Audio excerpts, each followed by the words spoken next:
Bonjour chers tous, que Dieu vous bénisse très abondamment. Eh bien, beaucoup de personnes dans la vie s'inquiètent du lendemain. Jésus a dit, ne vous inquiétez pas du lendemain, car le lendemain aura soin de lui-même.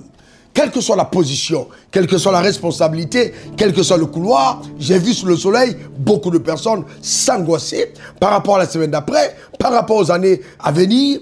Eh bien, tu n'as pas de réponse en ce qui concerne le lendemain. Il faut simplement faire confiance en Dieu, car c'est lui qui gère le futur. Cependant, il a dit, à chaque jour suffit sa peine. C'est-à-dire que Dieu attend de toi que tu aies la discipline de la gestion de 24 heures. Car il ne faut jamais oublier que ton futur sera la conséquence de la gestion de ton présent. Alors, comment est-ce que je gère mes 24 heures?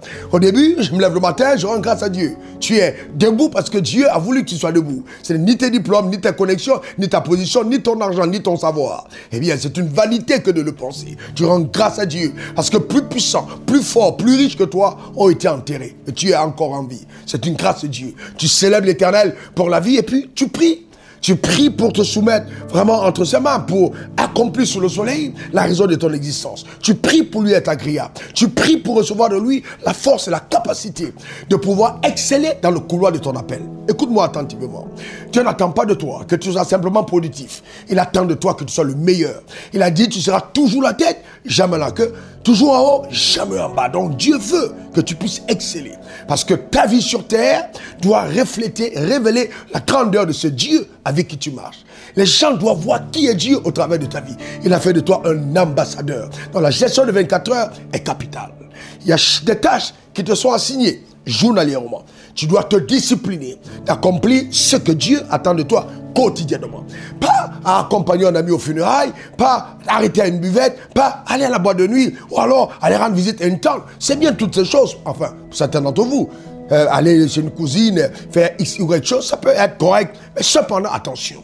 Il est important et vital de vaquer aux occupations que le ciel attend que tu puisses accomplir. Quand viendra le temps de te reposer, tu te reposeras parce que tu auras travaillé. Le principe du repos, c'est justement parce qu'on a d'abord travaillé. Mais il y a beaucoup de personnes qui ne font rien sur 24 heures et qui attendent la nuit pour aller au lit. Ils dorment à 20 heures, se réveillent à 10 heures. Après, ils disent, je prie et je ne vois rien. Il faut bien que tu comprennes, il y a un temps pour prier, il y a un temps pour travailler. 24 heures doit incorporer la prière, mais aussi le travail. Quand le soleil se lève, c'est le temps de l'activité. Que Dieu te bénisse très abondamment. Que la grâce de Dieu soit sur ta vie. Et surtout, ne t'inquiète pas de ton lendemain.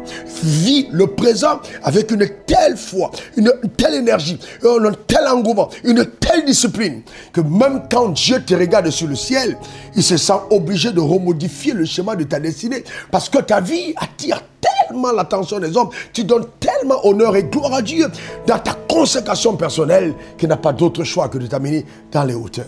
Eh bien, que Dieu te bénisse.